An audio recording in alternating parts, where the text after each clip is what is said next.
Hello and welcome to Choose FI. I'm your host, Brad Barrett, and today we have a travel rewards refresher for 2022. And I'm actually very fortunate to be joined by Lynn Mettler, who runs the website and podcast Families Fly Free. And she was our guest in episode 353. And I just absolutely loved her take on travel rewards. It was with simplicity at its essence, which is how I view this. It's how can we take one or two vacations, maybe family vacations, for free or close to free every year by being just smart and intentional with our credit card habits. That's a win for everybody. And that's why we call this a pillar of financial independence. You're listening to Choose FI Radio.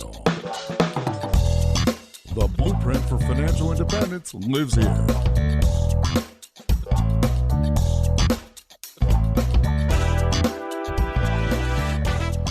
If you're looking to unlock the secrets to financial independence and early retirement, you're in the right place. Stay tuned and join a community of like-minded people who are getting off the hamster wheel and taking control of their lives in the pursuit of financial independence. Choose FI, your home for financial independence online.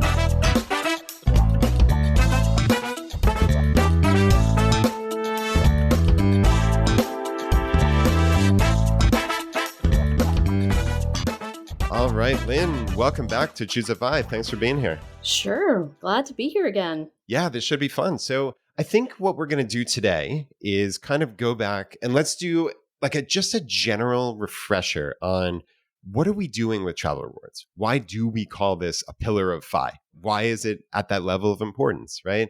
What is this strategy all about? So you and I have been doing this for years and years and years, but let's just break it down to its absolute essence. Like someone comes to you and wants like the 2-minute elevator pitch of, Lynn, what the heck? What is this travel rewards thing that you're always talking about? Yeah, I mean, travel rewards to me is a way that you can continue to travel with your family. I would wager you can travel a lot more with your family while still achieving the goal, working toward the goal of financial independence, because we can show you a way that you can do this for free or close to free so that you don't have to spend the money that you're trying to save or invest or whatever on travel. And for me, it's all about making family memories while your kids are young. And I just dropped my oldest off at college last week. Wow. And I'm here to tell you, travel now before they leave home. And so it's, to me, just all about making those great memories together while you can. Yeah. No, I love that. Oh, goodness. That must have been quite the tissue box moment. I can only imagine. I was talking with someone. It was about as hard as dropping your toddler off at daycare for the first time. Yeah. Oh, man. Well, that is a big moment, but you hit it exactly right. We have a finite number of years, right? I mean, that's the most obvious statement in general. We have a finite number of years. We need to maximize them. And I think that's really our message at Choose FI, just with financial independence generally, is this is not about deprivation. This is not about just becoming wealthy for wealthy's sake. It's not a scoreboard thing. It's how do I increase the enjoyment of my life, right? And I think travel, for many of us, travel is one of those ways, but it's expensive. Very expensive. Especially now. Especially in 2022. It's crazy. Yeah, and we're going to talk a lot about like, hey, what's new in 2022? But so I think as I think about this, basically at its essence, people understand in the United States that when we use our credit cards, we usually get some amount of rewards, right? So in most cases, you get 1%, 1.5%, maybe 2% if you're really, really, really lucky. And that's usually cash back. And at the end of the year, you might get a check for 50, 100, 150 bucks. And you think you're winning, right? Like you're laughing all the way to the bank. It's free money. Nobody's going to complain about free money. But I think what we're doing here with travel rewards is using our very smart credit card habits, which in my definition is paying them off on time and in full every single month, and not spending an additional amount on our cards than we would have otherwise if we were using cash or debit or whatever people use, check, I don't know. Just your everyday spend. Everyday spend, exactly. You're using your normal life expenses. You're just using a credit card to actually physically check out and pay for them. And then you're, again, paying them off on time and in full every single month. And what really is the kicker, and I'll throw this back to you here in a minute, is these sign-up bonuses that many of the banks offer on their premium travel rewards cards, and how that can juice these earnings from, like I said, that pedestrian 1.5% up to what can be, I've estimated 15 to 30%, essentially a rebate on every dollar I spend just about in life, right? Which is everything that I put on my credit cards, when I'm very smart about opening up new cards for these sign-up bonuses. I agree. But I'm very careful with the sign up bonuses. I have run into, I just was talking with someone who had 20 cards. I've heard people say they had 40 cards. Oh, right. That is not simple. At the same time, Lynn? Like 40 cards open at once? Oh, wow. So you have to be careful with the bonuses, that you're not just constantly opening a new card to get the bonus. And for me, it's equal parts bonus and everyday spend, which you brought up. It's knowing the right card to put your everyday spend on. That is really key. And that keeps you from having to have 20 cards, 10 cards. Under my system, we do it with 3, maximum 4 cards. And that's just by knowing the right card to use. And that sort of depends on what your spending habits are, what your big categories of spending are, what your travel goals are, how many people are traveling with you, that type of thing, or what your favorite airline loyalty program is. You want to make sure you have cards that play nicely. But I just think you definitely want to be careful that you don't have to constantly get a new card and get a new bonus. You definitely want to take advantage of those bonuses, but you don't have to do it all the time. Nice. Okay, I like this. We're going to dive into this because, it's funny. And that's what's cool, is two people who know a bunch about travel rewards can look at this a little bit differently. A lot of people can look at it, right? Like, there are those people who want to go crazy and maximize and open a lot of cards. To me, that was more viable maybe 5, 7 plus years ago. In terms of travel rewards, it was kind of like the wild, wild west days of like, hey, you can just essentially open an unlimited number of these cards and just rack up millions and millions of points. That's a little harder now. And we will talk about that with like the Chase 524 rule and Amex having a 1 bonus quote per lifetime on each card product that they offer. So it's dramatically harder. To the card issuers, great credit. It is dramatically harder because people were just gaming the heck out of this. And they don't want to just give away hundreds of millions of dollars of free rewards for nothing, right? So I think it's a little more sane now. But I suspect there are people that are still doing that kind of crazy stuff. But like, I don't usually consider my everyday spend maximizing quite as much as you just talked about. So like for me, I guess how I look at this is, again, those sign up bonuses. So just to give an example, and we're recording this, obviously things go out of date. Bonuses change all the time. We're recording this on August 22nd, 2022. It's important I say that. But my favorite card is the Chase Sapphire Preferred. Me too. So, oh, nice. Yeah, it's an amazing card. And we'll talk about Chase Ultimate Rewards points too. But if anybody listening to this wants to see our write-up on the Sapphire Preferred, and whenever you're listening to this, the updated information will be there. Just go to choosefy.com/CSP for Chase Sapphire Preferred. But so, for instance, right now at recording time, there's a 60,000 Chase Ultimate Reward point bonus when you spend $4,000 in the first 3 months. And it's really important that we talk about, okay, what does that mean? Because you're going to see that on virtually all of these cards. There's also currently a $95 annual fee. That's important to mention.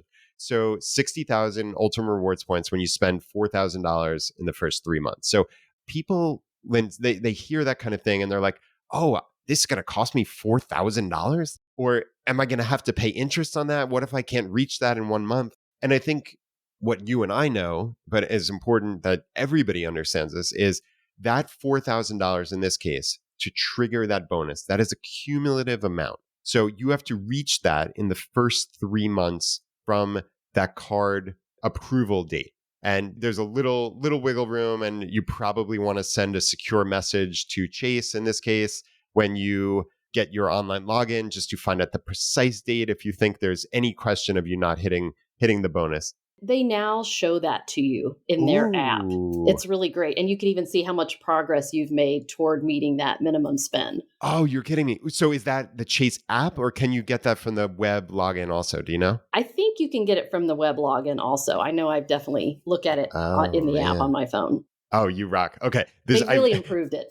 That is awesome. Okay, cool. So yeah, this is nice because my knowledge is a couple of years out of date and yours is Well, right if up you to date. haven't met that minimum spend in several years, you wouldn't know that, Right. Yeah, no, I haven't had a new Chase card, unfortunately, in quite some time. But yeah, so just going back to like the, I guess, syntax of how this bonus works. So once you spend that $4,000 cumulative, and let's say you spent $2,000 in the first month, 2,000 in the second, you obviously, again, like I said before, repeatedly, you pay these off on time and in full every month. So you would have paid that first $2,000 bill off when it came. It's not like you have to have a $4,000 balance. You just need to put $4,000 in spending on this card over the first 3 months. Once that happens, the bonus is triggered. It would come after the account closing statement where you hit that 4,000 cumulative. So in this case, in my hypothetical, it would come after that second bonus statement and you would earn these 60,000 Chase Ultimate Rewards points. And now, Lynn, I'd love to hear you kind of talk about Ultimate Rewards. And obviously you said this is your favorite card.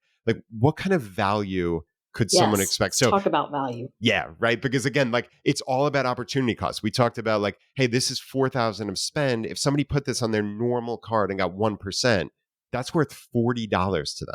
So that's what we're up against here. I know. The cash back, I look at that. I'm like, why is this worth messing with? Like, I'm just earning like $1.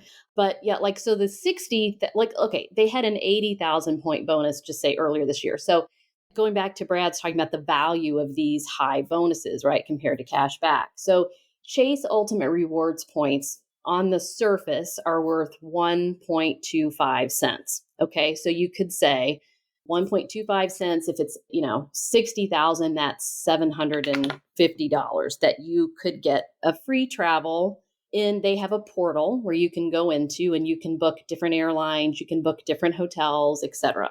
Okay, so that's kind of your basic, but they are worth so much more than that if you know better ways to use them. And I like them so much because they play nicely with Southwest, which is what I think is the best airline if you want to fly your whole family, a lot of places. They can transfer over to Southwest. Now, Southwest points are worth 1.5 to 2 cents each. That's how much they're valued. And so if you moved them over to Southwest instead, so if we've got 60,000 points times 1.5 cents, you're at $900 now. Okay, let's say you have earned the Southwest Companion Pass, which is basically a pass you can earn with Southwest that lets one person fly free with you for the life of that pass. And that pass can last up to 2 years. So if you've earned that pass, now you've got $900 times 2 because you're bringing someone with you free for every Chase Ultimate Reward point you move over to Southwest. And you can keep going down this. Like when the 80,000 point bonus was available, like we looked at some ways you could get the most possible value out of it. And one is you can transfer Chase Ultimate Rewards to different hotel programs, including Hyatt. Hyatt has some great all-inclusive resorts in Mexico, the Dominican Republic, and Jamaica.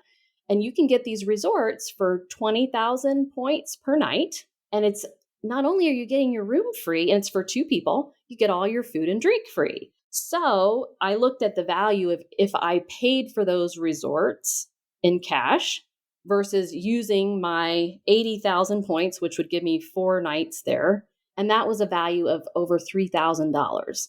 Wow. So much better than $40 cash back. Yeah. Wow. That is a more compelling picture than I even expected. That's so cool. Yeah, you'll hear most people just say that 750 number, whatever you can use to use the points in the portal. And you can just do so much better with it than that. Right. So yeah, again, like you said, that portal, just so everybody knows, that is basically, it's just a travel booking engine. It's similar to Expedia or Travelocity. I think it's actually, it is one of those platforms in all likelihood. So yeah, the nice thing, and we'll talk about hotels and Southwest and easy programs to book, but people rightfully are worried, hey, am I going to be able to use my airline frequent flyer miles? So yeah, people rightfully are worried about blackout dates and things like this. And there are all these horror stories of, oh, I can never use these points. They're basically worthless. So there is value in terms of Ultimate Rewards points in that worst case scenario, if you had the Chase Sapphire Preferred, you could get 1.25 cents per point. Lynn, like you said, that's not setting the world on fire, but even the $750 is a heck of a lot better than that $40 Oh, that we would have yes. been doing otherwise, right? Right. But as you described, you could potentially get, like you said, Hyatt. So Chase Ultimate Rewards, and why we love those points so much is because they transfer to about a dozen different partners. It's plus or minus that. But some of my favorites are certainly Southwest and Hyatt, like you mentioned. United, and actually British Airways is an oddball one that's probably outside the scope of what we're talking about here, but you can use them on their partners, American Airlines. So there's some nice ways to use that in the US. But what's cool is, again, when you have these Ultimate Rewards points, they sit in your Chase credit card account. And then at the moment you want to utilize them, you can transfer them over and then book at Hyatt or book at Southwest or United. And it just gives you that additional layer of flexibility. So it's really nice. And Lynn, in your case, what you're describing there is 4 nights in an all-inclusive Hyatt. And actually, Hyatt just added, I think, about like 100 new all-inclusives. They did, yeah. Right? Like how amazing. They used to have 4 for the longest time. And I thought that was pretty cool. I know friends of mine who listen to this podcast booked their honeymoon in Cancun using Hyatt points from their Chase Sapphire Preferred. So, I mean, you could have done great, but now there are all these brands and they're with the different like off peak and peak times. Like I even saw, I think, a 17,000 point per night hotel for Hyatt. So you can get them pretty low.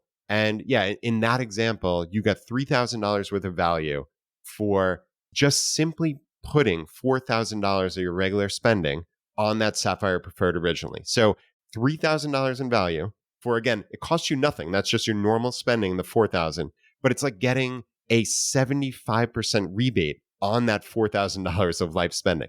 That's ludicrous. Yeah, absolutely. And like keep in mind too, a way to do this without accumulating 10 million cards. Like if you're a couple or you have a traveling companion, both of you can get that card too. And another thing I love about that card and Chase Ultimate Rewards is 2 people living in the same household can combine points or transfer points to one another's loyalty programs for free, which is great. So then you can basically double up the amount of points you can earn there to use.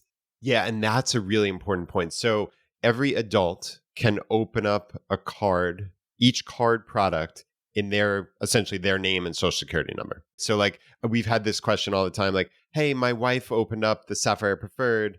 Am I allowed to? Yes, you Right. certainly are. Yes. You're a separate human and you can open that card. And there's some additional questions about like authorized user cards and things like that. Can we talk about that for a second? Yeah, let's do it because it's important now, right? It is important. So everyone has the tendency to want to put their spouse or companion or whatever on as an authorized user. And I only recommend doing that for the card you're going to be using for your everyday spending. So I'm big on like just pick one card for your everyday spend to avoid complication. And Chase Sapphire Preferred is often a good choice. So if you both physically need to have that card, you can put the other one on as authorized user. If you don't add them because like there's Apple Pay now. You can put your spouse's card on your Apple Pay and you can pay for it that way, for example, rather than physically having the card. And the reason we're talking about authorized users here is this gets into the weeds a little bit, but this Chase 524 rule. I love Chase cards. You mentioned Amex, you can only get once in a lifetime. So that's a bummer for them.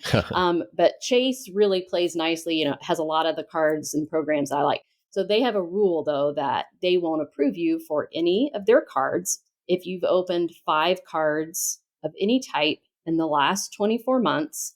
And that includes being an authorized user. That counts as one of the 5. There are some excluded things like their business cards don't count. Amex business cards don't count. Citi business cards don't count. But otherwise, even if you opened Kohl's or you opened Lowe's or you opened Best Buy, all of those are going to count. So if you want to play travel rewards, I'm sure you advise against getting those kinds of cards anyway. Yeah, no, you're spot on. It's really important. Like you said, it's kind of in the weeds. But if people are getting started with this and they make some catastrophic mistakes, it's going to get them kind of locked out for a while, right? So yeah, like you said, cards from essentially any bank account, like you said, there are exclusions, but in very broad terms, if you've opened up a credit card from any bank or you were put as an authorized user on someone else's account, again, from any bank, it's not just from Chase. then that counts essentially as one of your little check marks of, hey, I opened up 5 new cards in the last 24 months. So it's this rolling time period of a 24-month look back where you need to be under that 5 number, or Chase very simply will not approve you for a new card. So it's just a bright line test. Are you under 524 or are you at or over? If you're at or over, no soup for you, basically. Like you've got no chance, right? And we move on until you're under. So that's why being very judicious with this is really, really important from the outset. So yeah, like how you plan your strategy. Now, that kind of begs the question, Lynn, like, okay, I'm getting started now. I have no cards. Do I go for Chase and only Chase at the beginning? Or like, how would I even conceptualize, like, what are the cards to open first? I think we probably both would pick, unless there's some crazy other bonus, we probably both would pick that Sapphire Preferred. But I don't want to put words in your mouth. So I'm going to have people get the Southwest Companion Pass first. Is probably where I'm going to start. I should have guessed with you. Yeah. Come on. And I do have a program where we walk people through and look, because I think it's very important not to recommend cards without really understanding someone's situation. Agreed. I do agree Chase Sapphire Preferred is a good card for almost everyone. So definitely that's a great one. You can't go wrong there. But we like to look at, does someone already have a companion pass? Do they have any Southwest cards already? When did they open them? Do they already have Chase Sapphire Preferred? What are their goals? Because like maybe they don't, I have some people, they don't want to fly around the US, so they don't need the Southwest Companion Pass, you know? So you have to really kind of look at each situation. But if, as long as you want to fly around the US and the Caribbean and you don't hate Southwest, you can get on board with Southwest, then I'm going to have you start by getting the companion pass and getting 2 Southwest cards first. And then we're going to move you to what we think would be the best everyday spending card for you. And the other card that I really like now is Capital One Venture X. Ooh, okay. Really, that one has come on strong. I no longer am a fan of Chase Sapphire Reserve compared to this card. And it's nice because it's really, really flexible. So you can really book any airline. And I really like it for flying to Europe. I like it. You can use it to book Airbnb, which is, you really can't use points to book Airbnb otherwise. And so that sometimes we recommend that one for people for everyday spending, just depending on their goals and situation. Yeah. But like maybe someone already has a boatload of Chase Ultimate Rewards points, you know, they don't need any more right now. Yeah, no, and thanks for kind of slowing down and adding the nuance there. I'm so used to doing this podcast now for so long of I have to try to give the most broadly applicable advice as I can, Yeah. which clearly doesn't take into account each individual person. So, right, like there are very obviously people, right? No, it's impossible. And that's what's cool. And you've kind of alluded in passing to, you have a very personalized program that you run at your website, Families Fly Free. And it's very hands-on. It's obviously a membership. And you also mentioned the Southwest Companion Pass. And I think you mentioned to me offline that you have like an ebook that's just for that. Yes. So I have an ebook on how to earn the Southwest Companion Pass, which you can download for free. And if you want to do that, you can go to familiesflyfree.com/choosefi. And you can download that ebook there. That will explain to you what it is, how you earn it, and all the different, like how to best use it as well. And the timing is important with the Companion Pass. Yeah, the timing is critical. And yeah, for years, people have called the Companion Pass the holy grail of the travel rewards world. It might be a little hyperbolic, but man, it's about as good as it gets. Well, you don't get any better than just totally eliminating the cost of one person in your family to fly. I mean, there's just no better savings than that. Yeah. Because like if we, looking at 2022 and airfares are very high, it doesn't matter for your companion because they're not paying anything ever. They're not paying points. They're not paying dollars. So totally free. Yeah. And I love how you said earlier, and this might have gone unnoticed because we weren't talking about the Companion Pass at that point, but you quickly pivoted into that, which is important, is, hey, if you've earned the Companion Pass, and you have Chase Ultimate Rewards points, because Southwest is one of the transfer partners, you can send those Southwest points to the owner of that Companion Pass, and it essentially doubles the value of them immediately because that person can book their flights, right, with those what are now Southwest miles, and their companion gets to fly free. So, I mean, it doesn't get better than that. Right. So yeah, I mean, I think obviously it's hard not to dive into the weeds here with some of these things, but it's important, right? And I think as we're saying, like we're painting the picture of, okay, maybe 7 years ago this was a little bit easier. You just start wildly applying for cards, and the bank issuers don't care. That's not the case anymore. You need to be a little more, I guess, specific and intentional about this. So I probably also or I would say I certainly would start with Chase cards. And like you said, very appropriately, maybe for people who certainly have Southwest or US flight aspirations, going for the Companion Pass is a great option. I have personally hit on, like you said, the Sapphire Preferred and the Venture card. So I don't know much about the Venture X. So this is a newer, I guess, Yes. offering from Capital One. The Venture card for a very long time was just a really nice, flexible, and it's still offered certainly, but it was just a nice, flexible option for people because essentially nobody knew or cared that you had rewards miles. You booked travel with your credit card, you logged in after the fact, and you erased some or all of that expense on your credit card bill. It was the easiest thing in the world. And like you said, anything like Airbnb that coded as travel for the credit card purposes was able to be written off with your miles. So it was like the easiest possible way for people to use rewards points, and people like ease, right? Like they're just, hey, I can't plan out my travel 3, 6, 12 months in advance. I'm going somewhere next week. There might not be award seats anymore, but oh, I have these 70,000 venture miles. That's $700. And that's not nothing, you know? Yes. And like the way I teach it, you'll never look for a reward seat under my system ever, ever, because I'm all about keep it simple. That is my philosophy. So, what is the easiest way we can do all of this with minimal effort? But yes, it's the same system that you described, this card. It's that Capital One Venture. So, those work together. But this is basically their premium card, which comes with more benefits. So, it's a $395 annual fee, which sounds scary at first, right? But you get a $300 travel credit every year when you book in their portal. So that brings it back down to like a $95 annual fee. And you get, a TSA pre-check or global entry, which just gets you expedited security at the airport or coming back into the country.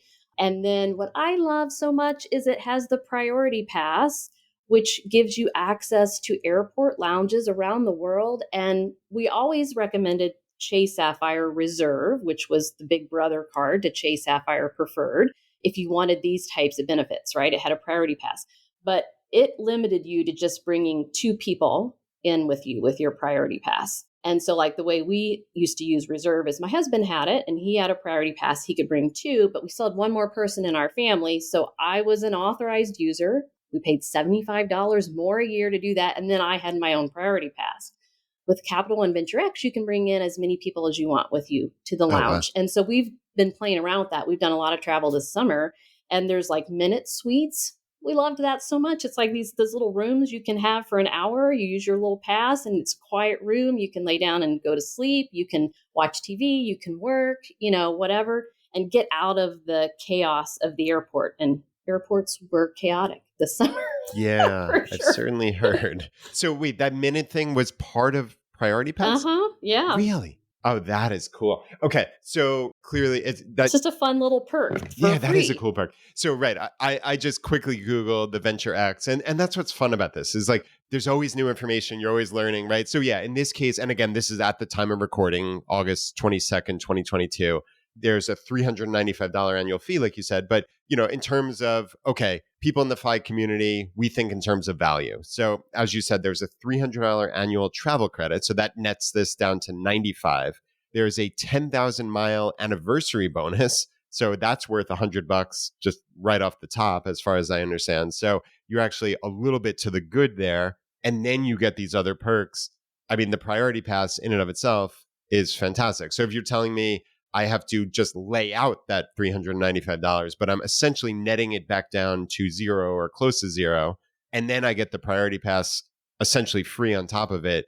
I mean, I'm probably going to sign up for the Venture X today, honestly, Lynn. I know. It's such a good card.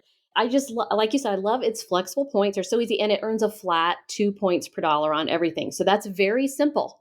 You don't have to remember it earns this amount in dining and this amount in travel. So we will look at people's, different travel goals. And like I said, maybe they already have plenty of Southwest points. They've already done all that. And maybe they want to go to Europe. I love this card for Europe because you can go in there. You can book any airline that you want. You can book any route that you want. You can book a nonstop. You can book premium seats if you want. You just have to accumulate enough miles, to accomplish that goal. And their travel, they have a portal, just like we were talking about Chase Ultimate Rewards does, where you can go in, and theirs is run by Hopper, and just book anything through there. And I really, really like it. Sometimes I'm able to find better deals on there than I could booking, say, direct with a hotel, or I've used it to book some hotels.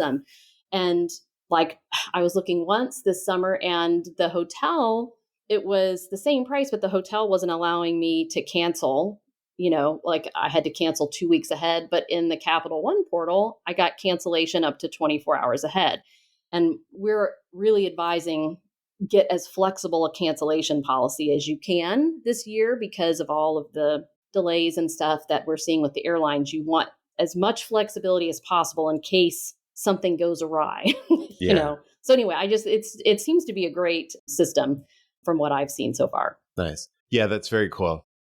So yeah, I do want to get into 2022 now and any new happenings in the travel rewards world, but also, as you've alluded to a couple times, the actual travel world. But yeah, just real quick, like we've painted the picture of, hey, why does this make sense for people in the FI community, right? It's 1, 2, potentially more free or close to free trips a year. Brad, we fly. We're going to hit 7 free trips this year. Oh my goodness. Okay. So I never want to oversell, but I know that. you're better than I am. You're I way stand better by it 100%. We Damn. can get you way more than that. So my people, yeah, for sure. Okay. Wow. All right. If you want. That's if incredible. You want. Yeah. Yeah. Oh, if you want to travel for free, if that's your thing, right? But yeah, just using smart, responsible financial habits and being intentional. I mean, that is the FI mentality at its essence. So this is really perfect. We're talking then also simplicity speaks to my soul. So we're talking just you and I. This is what we would focus on is Southwest, Chase Ultimate Rewards points, these venture miles. But then obviously it goes without saying, and we're not going to spend time. We could spend hours talking about every single card. There are dozens of other cards. There are airline specific cards. There are hotel specific cards. Amex has their own flexible points, the membership reward points. Citi has thank you points. There are plenty of ways to keep going with this, obviously. But even just what we talked about now, you could do 5, 6 cards very, very easily. And that's for each person, as we talked about. So a couple could open 12 cards over a period of time. Clearly, we're not saying go out and do this all at once. Don't do this all at once. I have a podcast called Stop Opening a Bunch of Travel Yeah, you should Cards. not do that. You should absolutely not do that. But yeah, that's the cool thing is there is a very large universe of these cards. And yeah, just again, I mentioned before that we have a link to look at our review article for Sapphire Preferred, but we also have a page where we have all of these cards listed. So you would just go to choosefi.com/cards. And that'll take you to our list of this curated list of the travel rewards cards that we think are the top tier ones. So yeah, Lynn, let's get into 2022. And I'm going to basically sit back and let you regale us here because you're the one, as you said, taking 7 trips a year. And I have not been traveling a lot. So I guess let's just do a State of the Union. Like what on earth is going on out there? Yeah, I mean, this has been such an interesting year because we have this unique combination of extremely pent up travel demand that just got unleashed. I saw it as early as March.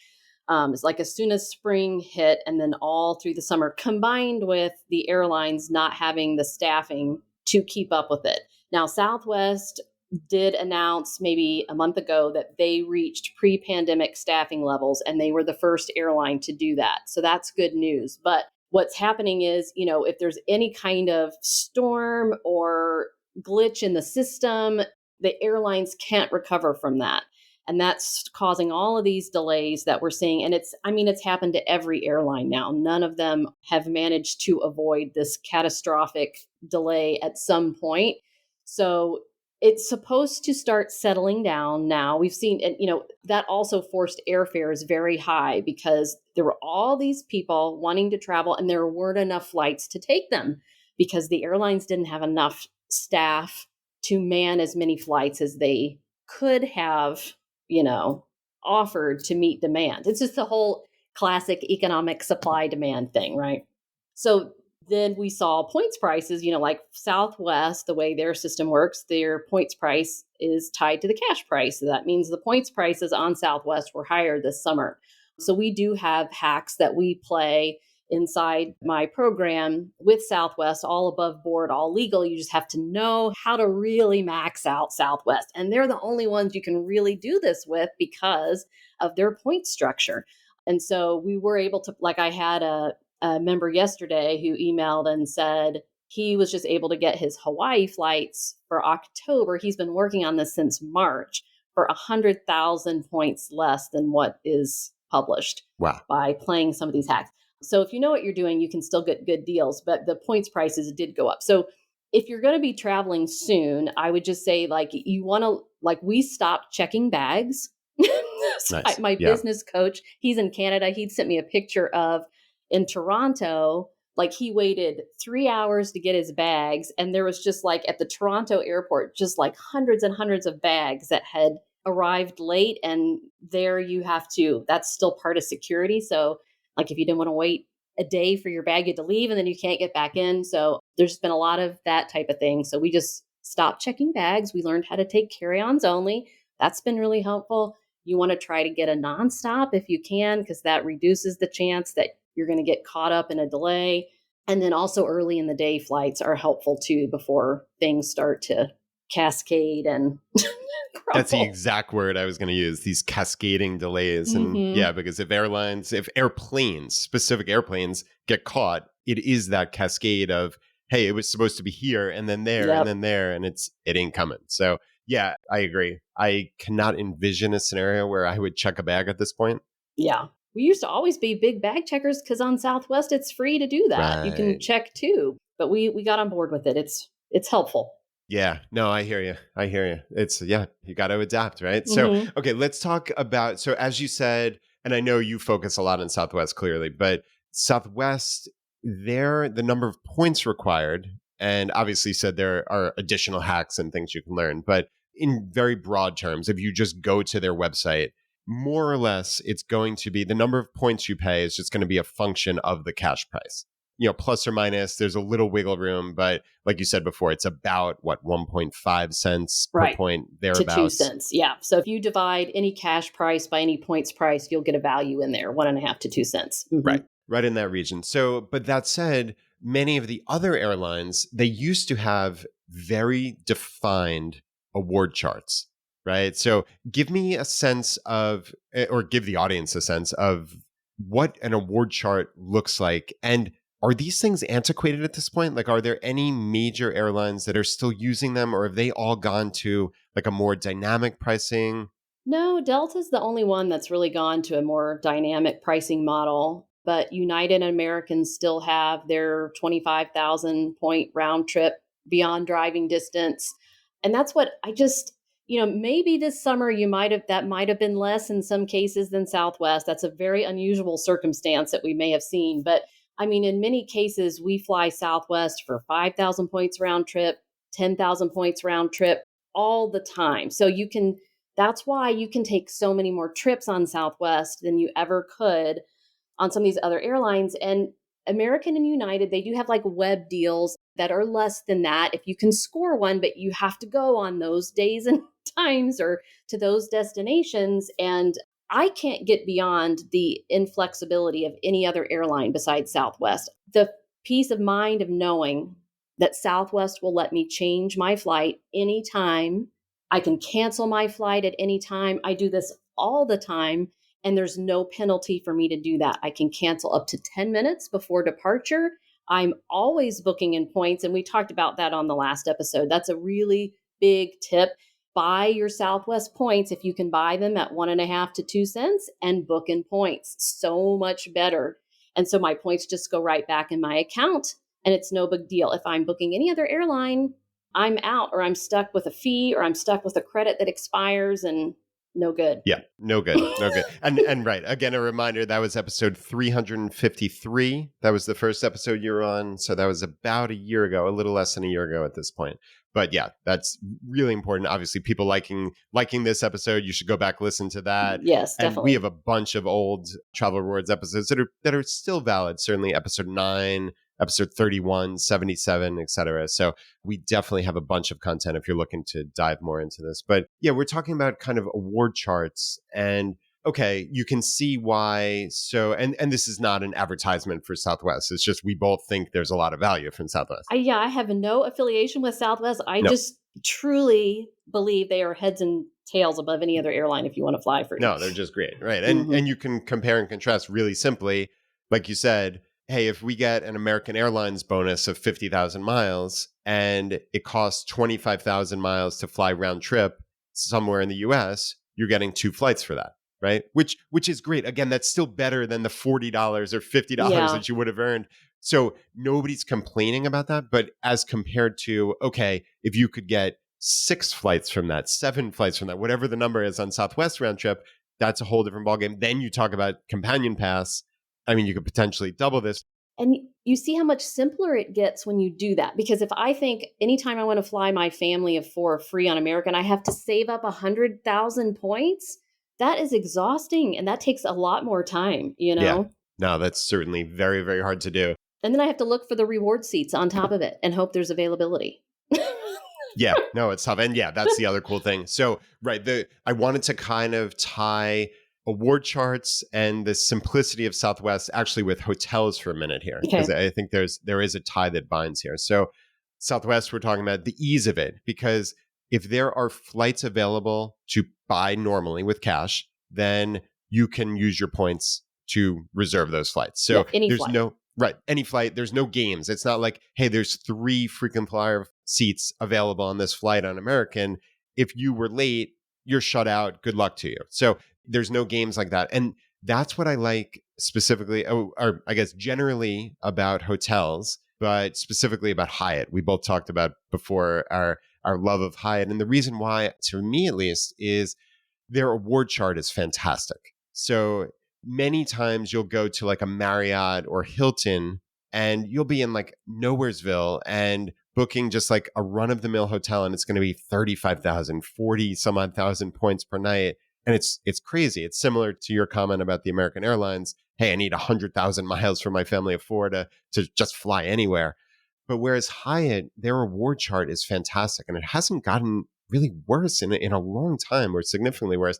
At last check, it was 5,000 Hyatt points for a Category 1 hotel, 8,000 for Category 2, and 12,000 for Category 3. And I find those, now granted, Hyatt doesn't have the footprint, as they call it, of the number of hotels worldwide as Hilton or Marriott. They just simply don't. But there are many, many hundreds of Hyatt hotels. And I find finding those 5,000, 8,000, and 12,000 a night Hyatts pretty easy. And for me, those are the kind of places where I want to stay. They're the Hyatt places, the Hyatt houses that have the free breakfast, which is fantastic. Yes. We always like the free breakfast one. Right? That's even more value. Exactly. And like the Hyatt house, usually that's a brand new hotel or a fairly new hotel, I find. So that's what I lock in on. And that's a case where an award chart actually benefits you. So I guess talk a little bit. So my last kind of tie that binds there between Southwest and hotels was the flexibility of being able to cancel and the ease of, hey, you book these things. And while it's not quite as flexible as Southwest up to canceling 10 minutes ahead of time, you have a lot of flexibility with booking hotels with points. Yes. And I always say, like, staying free in hotels isn't as easy as flying free. We do have a whole course on how to stay free in hotels inside my program. We're actually are teaching it live right now, but it'll be in there in September.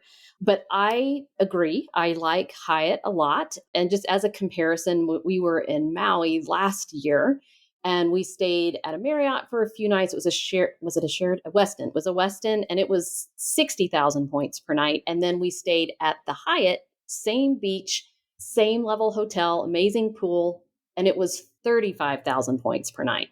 And I loved it way better than the Westin.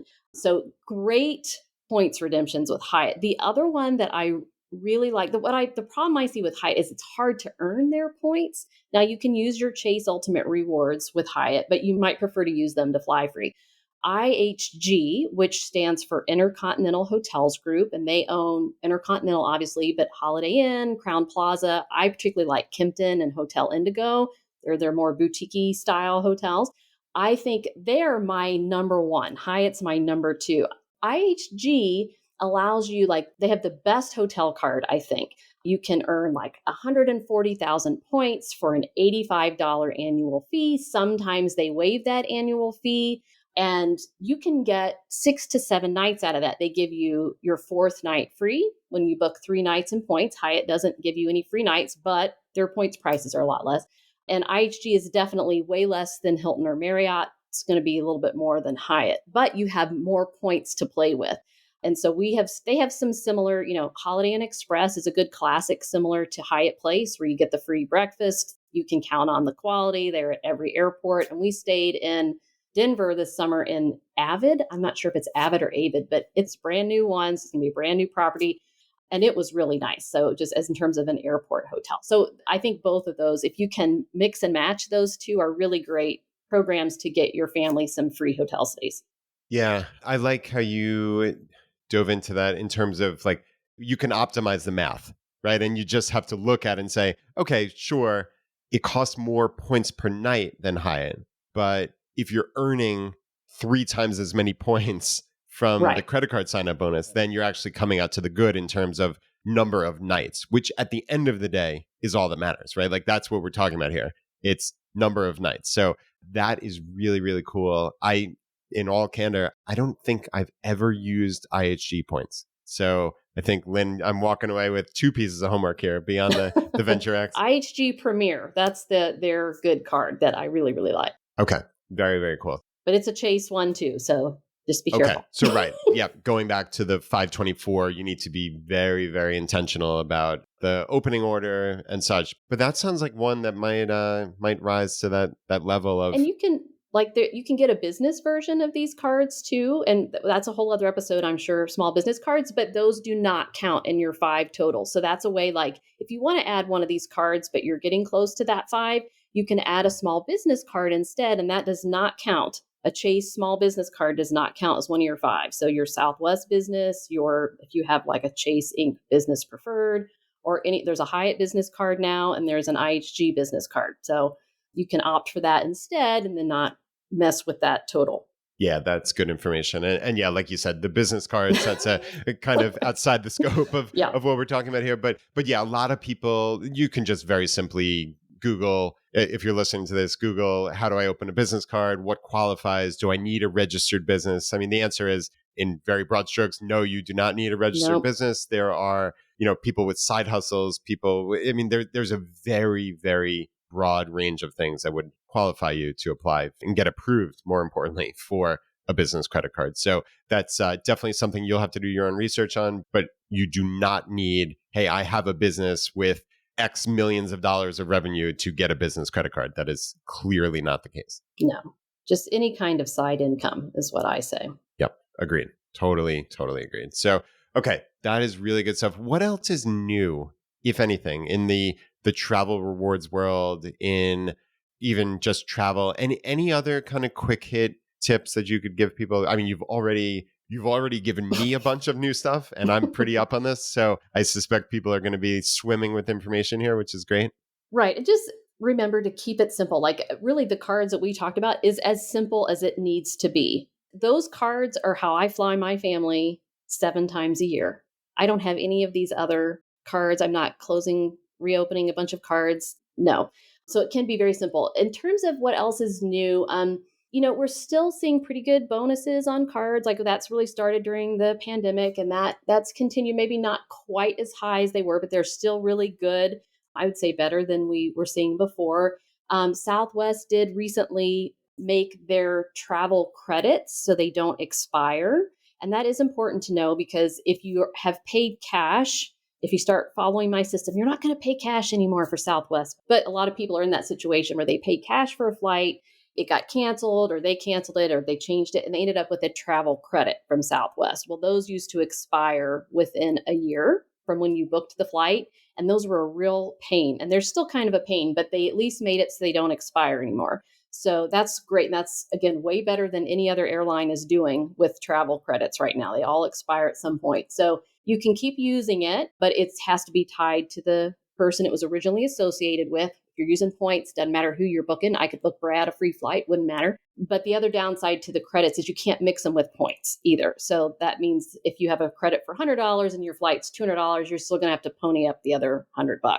Whereas if you just have everything in points, you just mix and match points. So that was a big announcement that I think, again, they just have excellent customer service. And I think they really do a good job trying to appease their loyal flyers more than any other airline. No, that's great. And I actually wanted to ask you a question about rental cars and I guess more broadly, like the order in which you personally and how you would advise people to book their travel. So in the horror stories of the early pandemic was rental cars are impossible to find. People are renting U-Hauls in Hawaii to drive around instead of beautiful convertibles. You can't find a rental car. You need to book these things before you book your flights and hotels, which in the before times, rental cars were the easiest things in the world to find, right? Like you could just kind of wait until the last minute essentially and just swoop in, get a rental car, find the best deal and book it, right? So for me, it used to be the flights. And obviously you might have your own mentality on how you used to do this and or how you do it now. But for me, the constraint was flights. Then hotels and rental car would pretty easily fall in line. So again, for me personally, the constraint was the flight. But now during the pandemic, there was that time during the early days of the pandemic when the rental cars were impossible. I think that's eased a little bit now, Lynn, but Yeah. I'd love to hear your expertise. And I guess, like I said, more broadly, how do you conceptualize, like, what's the order that I should book these components of my trip? Well, I still think, if you want to fly free, your flights have to come first because you've got to find, when you want to fly Southwest free, you've got to find, or any other airline, because you're looking for reward seats, right? But you want to find, I'm looking for the cheapest day and the cheapest flight that still work for me, right? So that needs to come first. Now, the hotel situation has been bad this year. Like I have seen over and over hotels sold out. They won't even let you book in points. And we're seeing a lot of people where like they'll, if you have a certain card with a hotel, they might give you a free night every year. Well, they're just not even letting you get that free night because they're booked out or they've really limited the value of that free night. It can only be for a hotel that's 40,000 points or less or something like that. So hotels have sort of lost value in terms of points. I am loving, just vacation rentals right now because those generally are easier to come by. And we have found in our travels this year that the hotel service is terrible. I mean, just terrible. And so that's one of the main reasons to stay at a hotel. I mean, it's the amenities and it's the service that you get. And if you're not getting the service, and I mean, we've just seen just outrageous prices in different places this year they're charging because they can get away with it this year. So I think vacation rentals are a good option. And I am working with families, so that certainly gives families more room to spread out too, which is nice. So I think you definitely want to dial in your accommodations pretty quickly and always look for cancelable because you just never know what's going to happen with flights. So if you can get it so it's cancelable 24 hours ahead, whatever, but get the best cancellation policy you can. And then rental car situation has definitely settled down, and Turo has really been the difference maker here. And so Turo is basically like the Airbnb of cars where you can rent directly from someone else their car in a particular destination. And they really solved the issue in Hawaii. We were in Kauai this spring and we rented a Turo. And what's really fun about that is you don't have to wait in any car rental lines, which have been crazy. The guy literally brought the car direct to the curb. We hopped in and we were gone. And we got to pick the car we were going to drive. My husband wanted to drive a Ford Bronco. And so we got to pick a Ford Bronco in Kauai. And that was like, it was fun. And it's generally much less expensive than a car rental. If you can book a car rental, like you can do that too, because those are usually cancelable. And then you just cancel it right before. We have webinars inside my program too on how to save on car rentals, because we recognize if you fly free like we do 6 or 7 times a year, like you got to learn how to save on other things too, or it's going to get expensive fast. But what we really like is auto slash, if you've never used that. And so that way it will find what it thinks is the cheapest car rental option for you, not Turo, but so compare Turo separately. And then B, once you've booked your car rental, you can log it in with them and they will tell you if the price goes down. So then you can cancel that original one and rebook and save. And it's all a totally free service. So I really, really like that. Yeah, it's funny. As you were talking, I was literally writing down the word auto slash to make sure I got it in there. So I'm so glad that you mentioned that, because that is really the best way that I've found to get the best possible deal on rental cars. And I have used Turo actually personally also twice in Hawaii. I used it once in Maui and it was fantastic. And again in Orlando. And it makes life a lot easier. You can find some really, really good deals. And like you said, you're getting personalized service. You don't have to deal with those lines. I waited in a line in the Austin airport for like 2+ hours for a rental car. It was ridiculous. I had no idea that was going on. So that was a nightmare. So I guess just last thing I wanted to dial in on, you had mentioned vacation rentals. So Airbnb, VRBO, what sites do you go to? Do you recommend? So if you want to use Capital One to book a vacation rental, Airbnb, as you were mentioning, things that code as travel, is the only one for some reason that codes as travel. So be very careful with that you're not expecting to erase Vrbo is now what it is. I think they've rebranded. So I look at both of those, Airbnb and Vrbo. There's Vacasa or Vacasa. I forget. I'm not sure how to say that one either. That's sort of up and coming. You can check them. They don't quite have the inventory that those other two will have. And even, I think we might have talked about this a little bit on the past episode, but timeshares is another option. And so you can rent other people's timeshares. So certainly that comes into play with Disney and Disney Vacation Club. But even like we have a lot of members who are timeshare owners, so they can work with other members to directly, like if you can find a way to directly work with a timeshare owner, you really will save versus trying to go, there's like sites like Red Week that work kind of a middleman, or there's David's Vacation, Disney Rentals or whatever, and you're going to pay more because they're the middleman taking their cut, right? Connecting you to the owner. But yes, you could definitely rent other people's timeshares. That's the cheapest option really for accommodations that gets you the amenities of a hotel, but the room of a vacation rental.